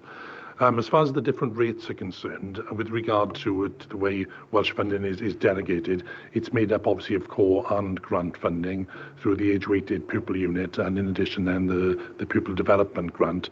So these are funding mechanisms that obviously help out the funding rates that go to schools, and some schools, as Councillor Amanda Williams said, will benefit differently depending on the levels of PDG, for example, that they manage to secure. In addition to that, and again, this is something that hasn't been, the terms of references haven't been published yet by Welsh Government, as I understand it, and the finance colleagues can correct me if I'm wrong. There's a shift in grant funding next year, where significantly more funding is going to be delivered through local authorities, potentially than rather through the consortia.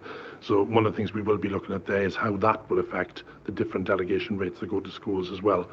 So the one thing I would just wrap up with, Chair, I think this is important because the figures that Councillor Spiller has presented are correct. They come from the Stats Wales document, but there are 3 documents at the moment that will give you different pictures, for example. So if you look at the Sibieta review, Luke Sibieta undertook a review from Welsh Government in 2020. They'll present one set of figures. Stats Wales presented a different set of figures, and different work that we've had undertaken by WLGA will present a third set of figures. All of which are accurate, so there's no dispute on the veracity of that data, but they measure different things, and different things are obviously analysed in it. So hopefully that response is helpful. Thank you very much, Lindsay. Councillor Spiller? Content? Councillor Amanda Williams, please, to finish off. Thank you very much, Chair. On the back of that, as I said, I've been doing little spreadsheets and squirreling away numbers. My spreadsheet shows, as I mentioned, Oldcastle funding per pupil, £3,457. You go to the other end of the scale looking at primaries, and you've got Tinnereal at £6,643 per child. So that's over £3,000 per child more funding. So that's a small school, and I know we're going to cover this further on when you're looking at some of these smaller schools might be unsustainable because of the funding costs. Then I've got concerns as to how I've got in my columns, I've got the type of school, primary, number of pupils, funding per pupil, percentage of free school meals, and the teacher to pupil ratios. So I've been trying to work out how we as an authority divvy up our money to these schools, because if you look at the size of the school, smaller schools tend to get more money, but then if you look at free school meals, not always do free school meals then get more money. Some of the higher free school meals percentages, for example, Pen y Bont are one of the lowest funded per pupil, and yet they've got one of the higher free school meals, but they've got larger numbers, not quite as large as others. I couldn't correlate all the information into understanding how we work this out. So I wondered if we could have somebody could explain how we set this and when it was last reviewed, so that we can understand why, because otherwise on paper it looks like one child is worth more, substantially more than another child. And at the end of the day, 5% cuts when you're on the lower scale is going to be harder than the upper scale. And then likewise, when you're looking at comprehensive schools and special schools, you're looking at Heronsbridge and Ysgol Bro Castell. Heronsbridge is £28,069 per pupil, which understandably because the extra requirements. But if you take 5% off that, that's a significant chunk of money. And again, Ysgol Bro Castell, 23,093.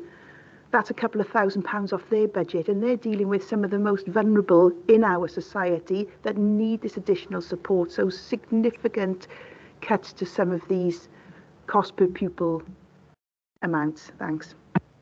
Yeah, thanks for that important contribution, Councillor Williams. Perhaps I can hand that over to Deborah to answer the question, if possible. It's a difficult one to answer. No pressure.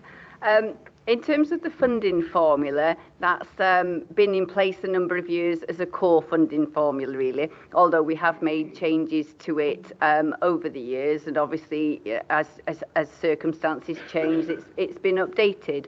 The funding formula for schools in Bridgend is set out in the financial scheme for schools, and it's agreed with all governing bodies. So if we want to make any changes to the financial scheme for schools, we send reports to the every governing body through the director's report, and obviously we have a consultation process, and the outcome of that is helps to inform whether or not we make a change or not. We also discuss all changes to the funding formula at the school budget forum. Obviously a lot of head teachers are representatives there, along with some governors.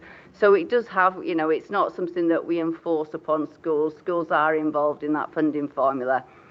In terms of the actual formula itself, there are statutory legislation around how we can fund schools. So there's got to be mostly driven by pupil numbers. There's elements that you can include for things like premises related costs, so floor area of a school, business rates of a school, and just because a school is bigger doesn't mean it's necessarily got a larger business rates bill than a smaller school. It all depends on the circumstances of that school and what facilities it's got.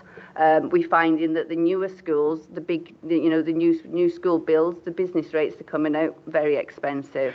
And you know, we don't set the business rates, that's the valuation office, so we don't have any input into that either.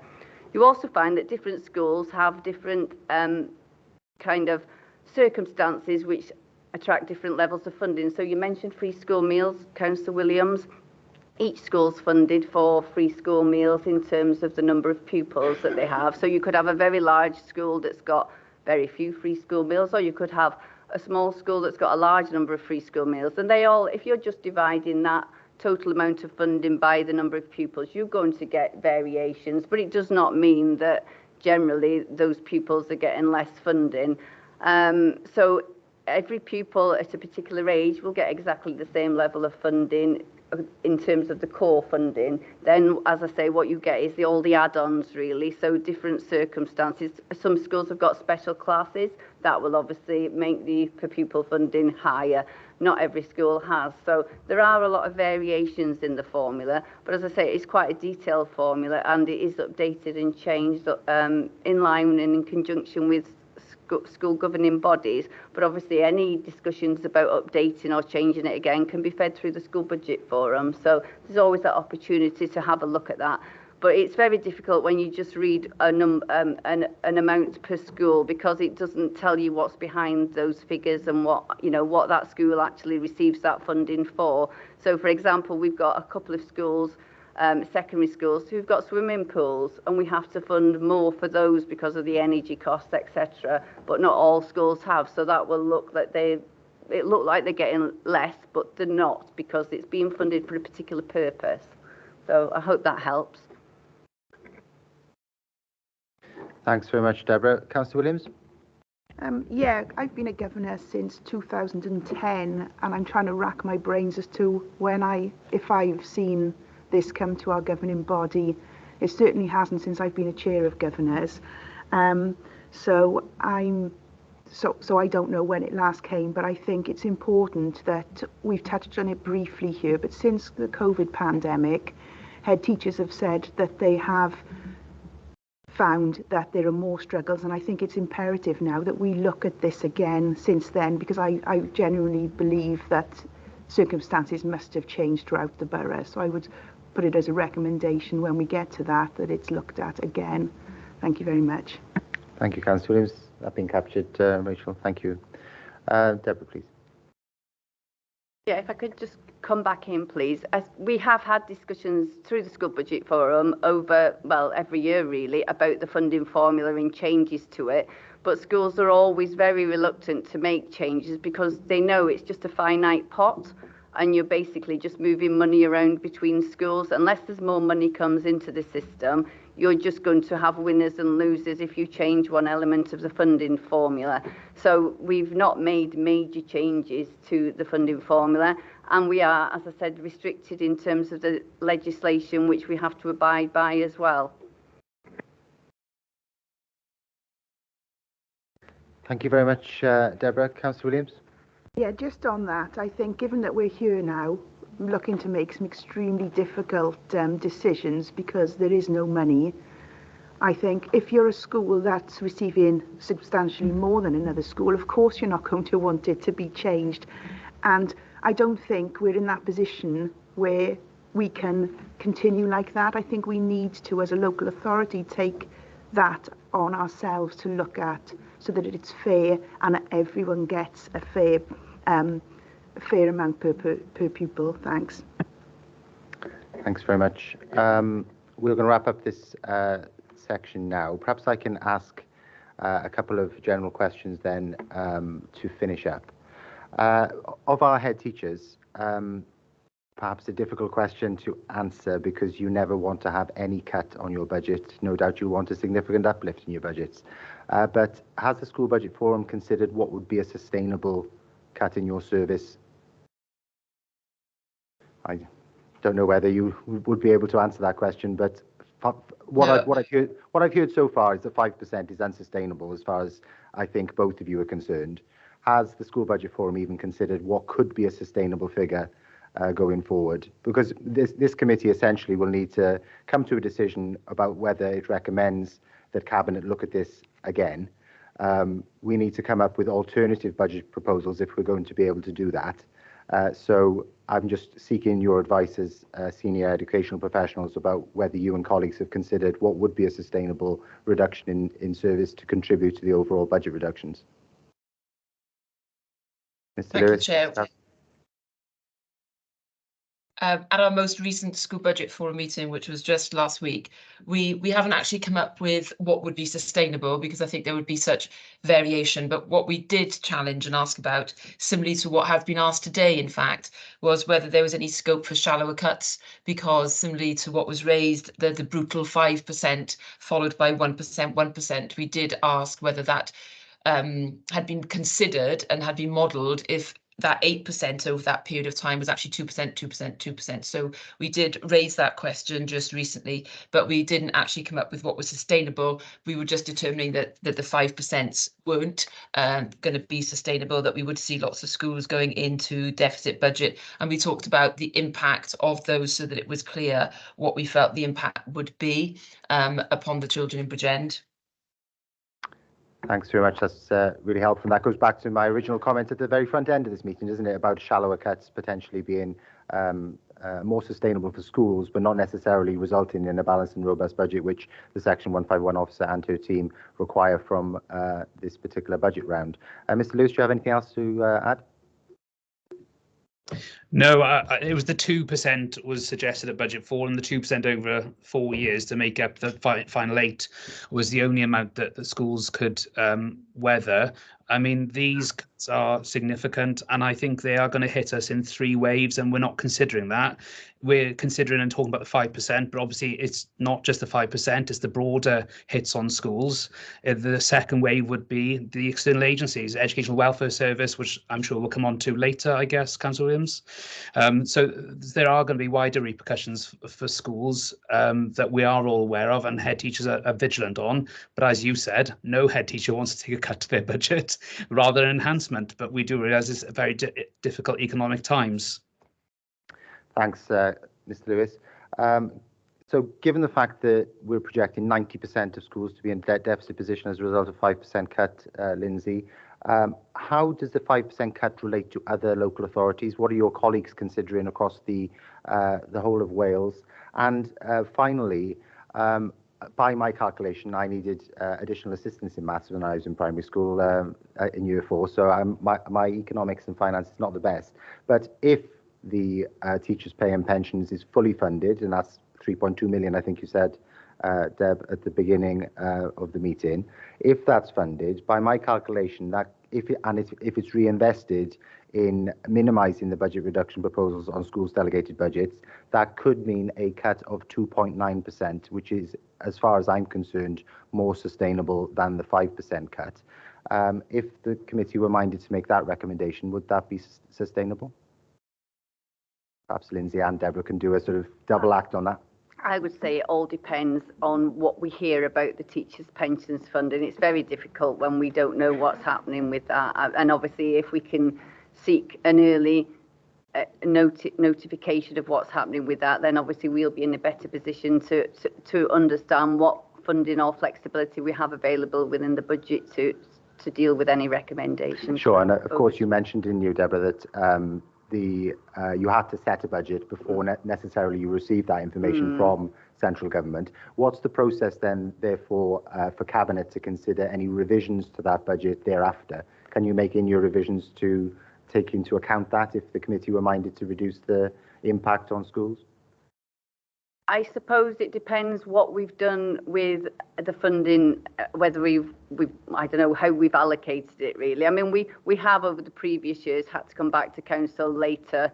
So what we can't do is change the council tax after the events, because we've got statutory duties to set the council tax by the 11th of March. So we can't go and send everybody a new bill after that. But what we could potentially do, I suppose, is if we kept funding back, or we suddenly, something like for pensions, which we may have to fund, or we don't, we could look at how we do that. But obviously, we've not been in that position before. It's new territory, really. Of course, and all of these are unknowns, and that's predicated on whether Cabinet are minded to invest all of that money back into education, or whether it splits it out into other different directorates, which are under significant pressure as well. So I fully understand that as well, but I just wanted to test that. But we will have to set the council tax by the 11th of March. I just wanted to test that and see what your views are. Perhaps I can gain some final remarks from Lindsay, and then we'll take a short break.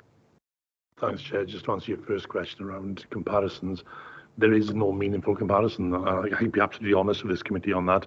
I'll give you a real-life example, really. Last year, when we look at the budget cuts to schools, it equated to about 2.1 million. Probably the more important bit was the additional funding that went into schools last year, above and beyond that. So although the headline figure was the 2% reduction, school teachers' pay was met last year by the local authority, totaling 2.4 million. School support staff pay was met by the local authority, totaling 2.5 million. And just over £3 million allocated to schools with regard to energy costs. So interestingly, when you look at comparing us with other local authorities, it's impossible to compare because it's managed differently. But certainly, we've met these pressures last year, and I think as we're all committed to, if there is a way of doing it next year, we will commit to it. But obviously, we need to see what the figures are first.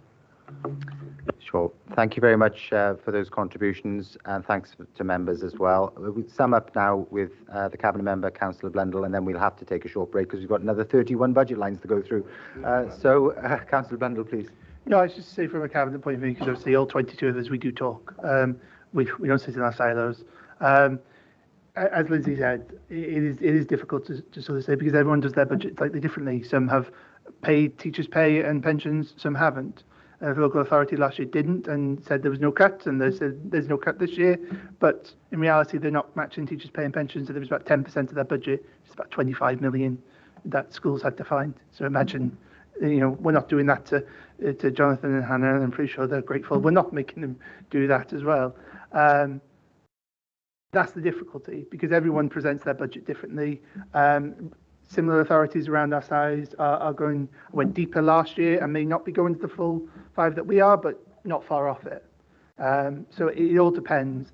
It's just one of those things where everyone tries to play a bit of politics in the budget. We're just being sat here today, being open and honest with you with what we're doing. Might be wrongly in the political level, but I think it's fair to head teachers to know what's coming their way and what's not coming their way. I think that's the fairer way to do it. You may disagree, but that's the way I do it. Naturally, it's our job to scrutinise the budget, draft budget before us. So, and we'll obviously continue to do so. So, we'll take a short break now if members are in agreement, and we'll return at 13:05. 10-minute break. Thanks.